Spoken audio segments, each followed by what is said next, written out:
સુરતના ચોક વિસ્તારમાં સસરાએ જમાઈની કરી હત્યા. જમાઈ અવારનવાર પુત્રી સાથે ઝઘડા કરતો હોવાનું કારણ સામે આવ્યું.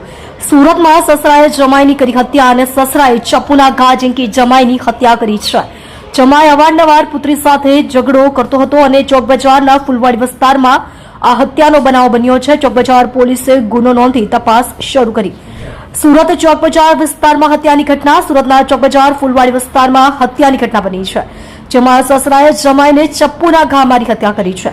જમાઈ છોકરી સાથે અવારનવાર ઝઘડો કરતો હોવાથી બબાલ થઈ હતી અને સસરાએ ઉશ્કેરાઈને ચપ્પુના ઘા માર્યા છે. મૃતકનું નામ સલમાન સફીક અહેમદ શાહ છે અને તેની હત્યા કરી છે.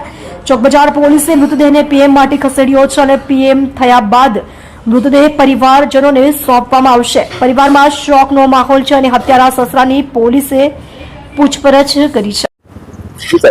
ગઈકાલે ચોક બજાર પોલીસ સ્ટેશન વિસ્તારમાં આવેલ નહેરુનગર ઝુંપડપટ્ટી છે, તેમાં સસરાએ પોતાના સગા જમાઈને ચપ્પુના ઘા વડે મારી દીધું. કારણે જાણવા એવું મળ્યું કે જે જમાઈ છે એની વાઈફ જોડે અવારનવાર ઝઘડો કરતો હતો અને કૌટુંબિક કારણ હતું.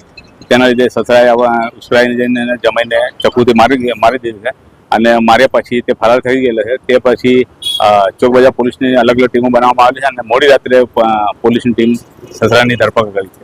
સર, કારણ બેસિકમાં શું આવ્યું છે? ઝઘડાને કારણ શું હતું? એ લોકોનું પેલું કૌટુંબિક વિવાદ એવું હતું કે ભાઈ પૈસાની લેતી દેતી નહોતું અને એ અવારનવાર જે સસરા છે કંઈ કમાતો નહોતો અને એની વાઈફ જે છે એને સસરાને પૈસા આપે એવું એના વરને કહેતી હતી, જેનાથી એ લોકોનો અવારનવાર કૌટુંબિક ઝઘડો થતો હતો. ધ્યાનમાં આવે છે.